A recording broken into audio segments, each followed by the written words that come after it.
BA part third की नौका विहार कविता चल रही थी। हिंदी साहित्य की क्लास है, पेपर प्रथम। यहाँ से देखो, जहाँ निशान लगाया है राइट का, डांडों के चल करतल प्रसार। यहाँ से देखो, नौका घूमी विपरीत धार। जब ये नौका थी, ये चलते चलते आगे चली गई है, तब इसको विपरीत दिशा में घुमाया, धारा की विपरीत धारा में दिशा में। नौका घूमी विपरीत धार, डांडों के चल करतल प्रसार, भर भर मुक्ताफल फेन इस्फार। क्या होगा जब हम अपनी नाव को पानी में नदी के बहाव के विपरीत ले जाएंगे, तब क्या होगा? डांडो, डंडे, चप्पू नाव को आगे ले जाने के लिए होते हैं।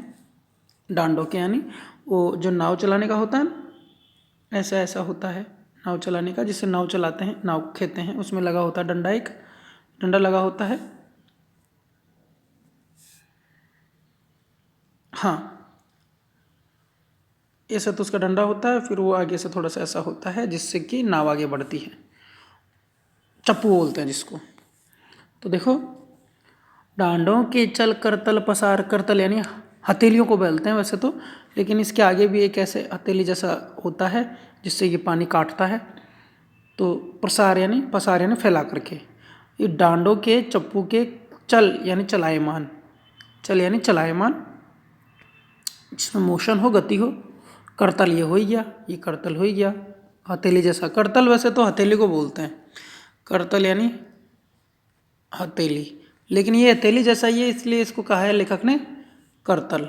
ये इसका डंडा हो गया। पसार भर भर मुक्ता फल फेन इस्फार। क्या हो रहा है? मुक्ता फल फेन, फेन यानी झाग, बुलबुले। वो जो पानी को छेड़ने से या पानी में चप्पू चलाने से जो फेन, जो झाग निकलते हैं, उसको बोलते हैं फेन। तो फेन का अर्थ क्या हो गया? झाग। फेन यानी झाग। इस्फार यानी फैलाव, विस्तार। मुक्ताफल यानी मोतियों जैसे, मुक्ताफल यानी मोतियों जैसे, मोतियों जैसे मुक्ताफल। फेन इस्फार यानी जब वो डांडे, जब वो चप्पू चला नाव को विपरीत दिशा में ले जाने के लिए, तो बुलबुले उठ रहे हैं। और वो बुलबुले कैसे लग रहे हैं? जैसे कि कोई मोती हो। कल्पना देखो, इमेजिनेशन देखो लेखक की, यही है छायावाद। और प्रकृति भी है, कल्पना भी है, प्रेम भी है, भावुकता भी है, और आगे आएगा रहस्यवाद। बिखराती जल में तारहार। क्या हो रहा है इससे? तारों के हार, तारों की लड़ियां, छोटे छोटे से सितारे जैसे बन गए हैं वो, छोटे छोटे से मोती जैसे बन गए हैं वो, जैसे तारों के हार बन गए हैं। चांदी के सांपों सी रलमल। ऐसा लग रहा है जब वो लहरें उठती हैं, लहरों में चप्पू चलता है, नाव को आगे बढ़ाने के लिए डांडे चलते हैं, आवाज़ भी आती है बहुत अच्छी उसकी। तो बुलबुले उठते हैं किसके? चांदी जैसे कलर के, चांदी जैसे रंग के, ऐसे ही होते हैं। सांपों सी रलमल। कल्पना करो कि लहरें उठ रही है, उन लहरों में उन लहरों में बुलबुले उठ रहे हैं, और वो लहरें कैसे लग रही है? जैसे चांदी के सांप हों। कल्पना है, इमेजिनेशन है लेखक की। चांदी के सांपों सी रलमल, नाचती रश्मियां जल में चल। क्या नाच रही है? जल में रश्मियां, रश्मि यानी किरणें, किरणें नाच रही है, रश्मियां नाच रही है जल में। चल यानी चलायमान है। चांदी के सांपों सी रलमल, एक दूसरे पे उठ रही है, गिर रही है, मिली हुई है। क्या? रश्मियां, किरणें, लहरें और किरणें, और बुलबुले उठ रहे हैं।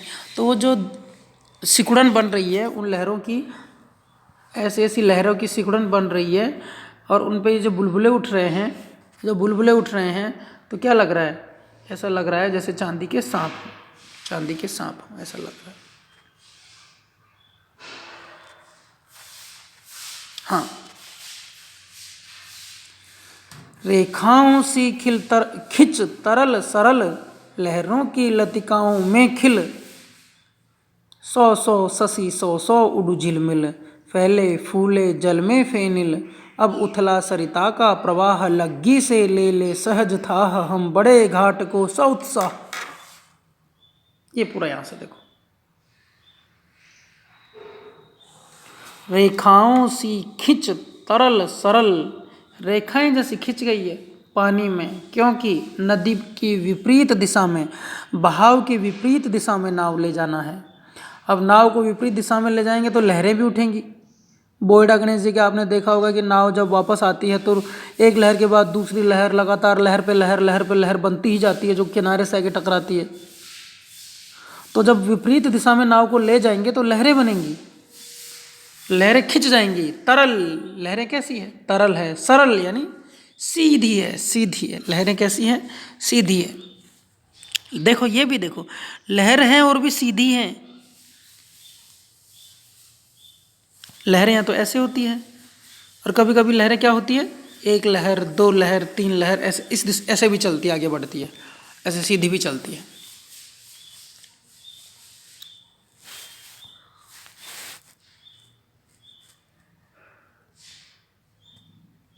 हाँ, ये देख लेते हैं हम।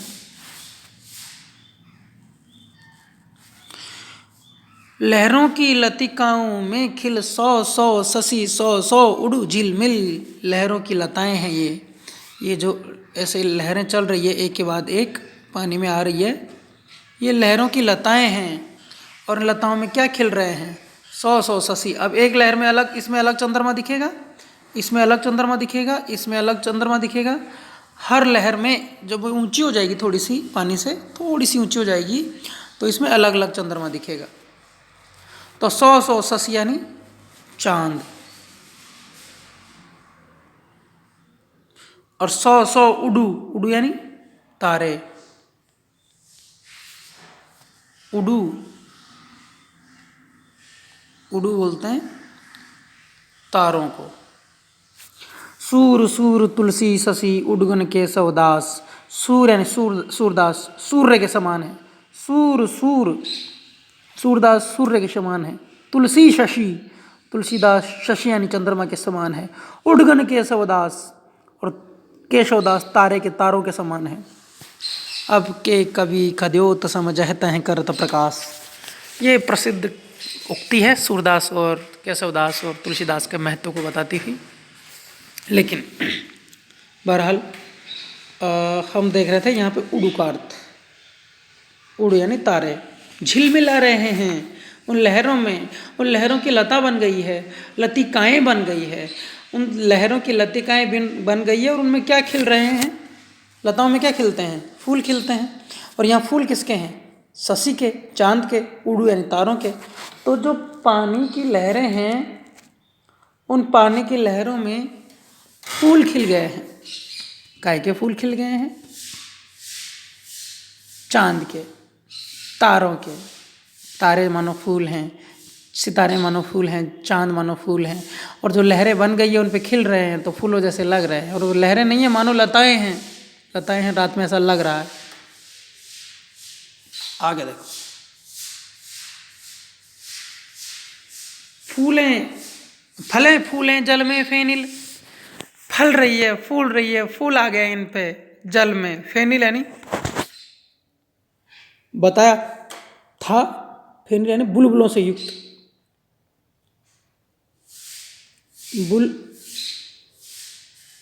फेनिल यानी बुलबुलों से युक्त।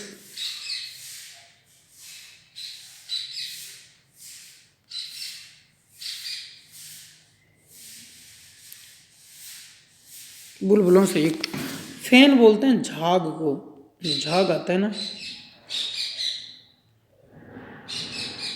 तो जो बुलबुलों से झाग से युक्त है पानी, उसमें फल रहा है, फूल रहा है। फले फूले जल में फेनिल। अब उथला सरिता का प्रवाह, लग्गी से ले ले सहज था, हम बड़े घाट को स उत्साह। अब उथला यानी उथला किसको बोलते हैं? जहां पानी कम हो।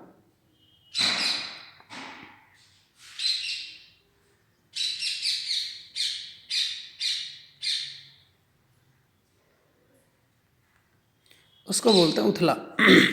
अब उथला सरिता का प्रवाह, सरिता यानी नदी, उथला यानी जहां गहराई कम हो पानी की।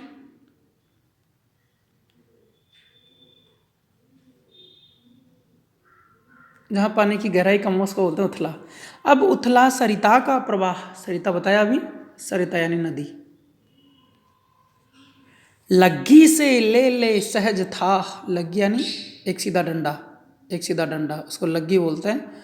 उसको हाथ में पकड़ लेते हैं, हाथ में पकड़ लेते हैं और देखते हैं कि ये कितना गहरा है पानी यहाँ पे। इसको क्या बोलते हैं?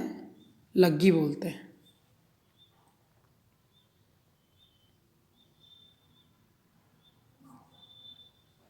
लग्गी से ले ले सहज था, इस पानी की गहराई का पता कैसे लगा रहे हैं? लग्गी से, इस डंडे से।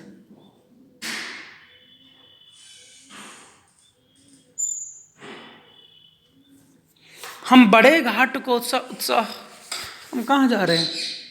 घाट की तरफ। अभी बताया था कि ये वापस मुड़ गए हैं, और वापस मुड़ के कहाँ जा रहे हैं? ये घाट की तरफ जा रहे हैं ये। हम बड़े घाट को उत्साह, घाट यानी किनारा, घाट यानी किनारा। तो कवि, कवि के साथ और लोग भी हैं, और वो नौका विहार करके वापस घाट की तरफ जा रहे हैं। और नाव तो पूरा किनारे तक लगती नहीं है, पालों वाली नाव अटक जाती है। तो वो एक लग्गी ले लेते हैं कि पानी पास में आ गया तो कितना गहरा है, तो एक डंडा होता है, तो पहले उस डंडे को रखते हैं पानी में, फिर पैर आगे बढ़ाते हैं, फिर डंडे को आगे रखते हैं, फिर आगे बढ़ाते हैं, फिर डंडे से गहराई नापते हैं पानी की। लग्गी यानी एक डंडा होता है जिससे पानी की गहराई नापी जाती है कि पानी कितना गहरा है, और फिर इससे ही आगे बढ़ा जाता है, इससे ही आगे बढ़ा जाता है देख के कि कितना गहरा है पानी। अब आगे देखो, ज्यों ज्यों लगती है नाव पार, जैसे जैसे मेरी नाव, हमारी नाव पार लगती है, किनारे की तरफ आती है, घाट की तरफ आती है, उर्मे आलोकित सत सत विचार, ये है काम का एक क्रक्ष है, ये सार है पूरी कविता का, ये पूरी कविता का निचोड़ है। उर में यानी हृदय में, उर यानी हृदय, मन। ज्यों ज्यों मेरी नाव पार लगती है तो मेरे मन में सत यानी 100, सत यानी 100, सैकड़ों विचार आते हैं, 100 विचार आते हैं, विचार कौंधते हैं, विचारों का तूफान आता है। आपके दिमाग में एक साथ सत यानी 100 विचार आ जाएं, एक साथ 100 विचार दिमाग में, यही कहेंगे ना कि विचारों का तूफान आया है दिमाग में। इस धारा सा ही इस जग का क्रम, जैसे ये नदी की धारा है वैसे ही इस दुनिया का क्रम चलता रहता है। जैसे ये नदी, यही है रहस्यवाद। यहाँ पे आके छायावाद की बहुत बड़ी विशेषता होती है, रहस्यवाद, या रहस्यवाद आ जाता है कविता में। इन पूरी अंतिम पंक्तियों में रहस्यवाद है, इसको हम ध्यान से आगे करके देखते हैं। इसका कलर भी चेंज करते हैं, देखो इंपॉर्टेंट है तो इसको रेड कलर से दिखाते हैं। ये सार है कविता का, एक कविता का सार है, और इसमें आया है रहस्यवाद। व्याख्या आएगी तो ज़्यादा संभावना इसी पोर्शन से आने की। ज्यों ज्यों लगती है नाव पार, जो जो मेरी नाव पार लगती है, हमारी अभी नाव इस दुनिया, इस भवसागर की नाव है। यहाँ पे रहस्यवाद आ गया। ये ज़िंदगी, ये दुनिया मानो कोई समुद्र है, सागर है, नदी है, और हमारा जीवन मानो कोई नाव है। ये तुलना करो, इस तरह से तुलना करो, इस तरह से कल्पना करो कि ये दुनिया मानो कोई नदी है। जैसे ये माना गया है हिंदुओं के कि मरने के बाद में एक वैतरणी नदी होती है जिसको पार करके आत्मा जाती है। आत्मा गाय की पूँछ को पकड़ के उस नदी को पार हो जाती है। तो वैतरणी नदी को पार करने के लिए गाय का सहारा ज़रूरी होता है, इसीलिए मरने से पहले गोदान किया जाता है। तो जो जो लगती है नाव पार, जैसे जैसे नदी नाव पार लगती है। अब यहाँ पे जीवन की नाव भी है, ये दुनिया नदी है और मेरा जीवन नाव है। इस तरह से है ये कविता का अर्थ, आगे खुल जाएगा ये। उर्मे आलोकित सत विचार, मन में तूफान आते हैं विचारों के, इतने विचार आते हैं, सैकड़ों विचार एक साथ आते हैं, 100 विचार आते हैं मन में। इस धारा सा ही जग का क्रम, इस दुनिया का क्रम, इस दुनिया का नियम इस धारा जैसा है, इस नदी जैसा, इस धार जैसा ही है। शाश्वत इस जीवन का उद्गम, जैसे इस नदी का उद्गम शाश्वत है, हमेशा से ये नदी बहती रही है, बर्फ से पानी बनता है और उसे नदी बन के समुद्र में मिलती रही है। शाश्वत यानी स्थायी, चिरस्थायी, हमेशा से चलने वाला। शाश्वत इस जीवन का उद्गम, वैसे ही मनुष्य का जीवन शाश्वत है। इंसान जन्म लेता है और फिर मृत्यु को प्राप्त होता है, फिर नई पीढ़ी आती है, नई कोपलें आती है, नए बच्चे होते हैं, नई संतानें होती हैं, और वो जवानी से प्राप्त होते हुए बुढ़ापे की तरफ जाती है, और ये जन्म और मृत्यु का क्रम चलता रहता है। लेकिन ये जीवन शाश्वत है, यानी मनुष्य, मानवता शाश्वत है। जैसे कि ये नदी, इसकी धारा, इसका उद्गम और इसका पतन सब शाश्वत है। शाश्वत यानी हमेशा रहने वाले हैं, चिरस्थायी हैं, वैसे ही जीवन भी शाश्वत है। शाश्वत है गति, जिस तरह से इस पानी की गति शाश्वत है। शाश्वत संगम, जिस तरह से ये नदी की धारा जाके समुद्र में मिलती है, वैसे ही इंसान का जन्म और उसका संगम यानी मिलन और उसकी मृत्यु शाश्वत है, हमेशा से रहने वाली चीज़ है, चिरस्थायी है, चिरकालिक है, हमेशा रहने वाली है, स्थायी है। शाश्वत नभ का नीला विकास, ये आसमान, ये नीला नीला आसमान, ये भी शाश्वत है, हमेशा से होता आया है, रहता आया है और हमेशा रहेगा। शाश्वत राशि का यह रजत हास, शाश्वत शशि का यह रजत हास, और ये जो चंद्रमा दिखाई देता है, शशि यानी चंद्रमा, इसके जो चांदनी है, इसका जो हास, हंसी, यानी चांदनी नहीं है, हंसी है इसकी, तो इसका जो रजत हास है यानी इसकी चांदनी है, ये भी तो शाश्वत है। हमेशा से चांद अपनी चांदनी बिखेरता आया है, और ये नदियाँ बहती आई है, और ये आसमान हमेशा से नीला दिखाई देता आया है। और देखो, शाश्वत लघु लहरों का विलास, ये लहरें हमेशा से इस नदी में, इन नदियों में, इन प्रकृति में इसी तरह से ऊपर नीचे, एक दूसरे के ऊपर नीचे आगे बढ़ती आई है, लहरें पैदा होती रही है और नष्ट होती रही है। ठीक है, इतना सब कुछ शाश्वत है। अब ईश्वर से क्या कल्पना है, देखो ईश्वर से क्या मांगता है। हे जग जीवन के कर्णधार, हे ईश्वर, इस दुनिया को चलाने वाले कर्णधार, चिर जन्म मरण के आर पार, ये जन्म और मृत्यु, इसका बंधन तो लगा रहता है। हे ईश्वर, हे जग जीवन के कर्णधार, हे इस दुनिया को चलाने वाले परमात्मा, हे इस दुनिया को चलाने वाले परमात्मा, ये जन्म और ये मरण, ये जीवन और ये मृत्यु, इसके पार ले चल मुझे, इसके पार ले चल मुझे।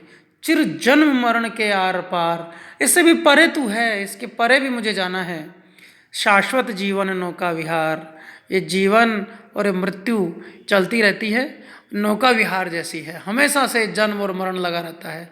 चिर जन्म मरण यानी हमेशा से रहने वाला, हमेशा से चलता आया जन्म और मृत्यु, इसके भी आर पार हे भगवान तू है, हे परमात्मा तू है, और इसी के पार मुझे जाना है। मैं भूल गया अस्तित्व ज्ञान, मैं भूल गया था खुद को कि क्या मेरी एग्जिस्टेंस है, क्या मेरा अस्तित्व है, क्या मेरी अस्थि है। और इस जन्म और मरण के आर पार जब मैंने खुद के अस्तित्व को भूल गया था, तो फिर से मैंने ये नाव को देख के, इस नदी को देख के मैंने ये ज्ञान प्राप्त किया है, मेरे अस्तित्व को मैंने जाना है। क्या क्या कौन सा ज्ञान, कौन सा ज्ञान प्राप्त किया है? ये ज्ञान कि जीवन का ये शाश्वत प्रमाण करता मुझको अमृत दान, यानी ये जन्म और ये मरण, इसका क्रम चलता रहता है, और ये ज्ञान कि मुझे भी जन्म और मृत्यु के पार जाना है। हे ईश्वर की बात, ये ज्ञान कि ये दुनिया चलती रहती है और जन्म और मृत्यु का क्रम चलता रहता है, और ये चंद्रमा, इसकी चांदनी, ये आसमान, ये सितारे, ये नदियाँ, ये लहरें, ये हमेशा से रहने वाली स्थायी चीज़ें हैं। और ये जानकारी ही, ये ज्ञान ही मुझे अमृत प्रदान करता है, ये ज्ञान ही मुझे अमरता प्रदान करता है। मैं इससे अमर हो जाता हूँ ये जान करके, सुन करके। इसका आभास मुझे है कि जन्म और मृत्यु के पार भी तू है, और जन्म और मृत्यु के पार भी जो ये क्रम है जन्म और मृत्यु का, इसका ज्ञान ही मुझे अमृत प्रदान करता है, अमरता प्रदान करता है। और ये अमरता किसकी है? मानवता की, इंसानियत की। और ये मानवता छायावाद की मुख्य विशेषता है। और ये जब चिर जन्म मरण के आर पार, हे जग जीवन के कर्णधार। तो ये ईश्वर है, ये यहाँ पे है रहस्यवाद। छायावाद में रहस्यवाद बहुत बड़ी चीज़ है, आता है हर कवि के यहाँ पे आता है। जब लेखक इस लोक से उस लोक की बात करता है, यानी ईश्वर की बात करता है, परम सत्ता की बात करता है, तो वहाँ पे रहस्यवाद आता है। तो इस तरह से अपनी ये कविता थी नौका विहार, आज ये खत्म होती है। इसके बाद हम पढ़ेंगे पंत की परिवर्तन कविता। आप सभी का बहुत बहुत धन्यवाद।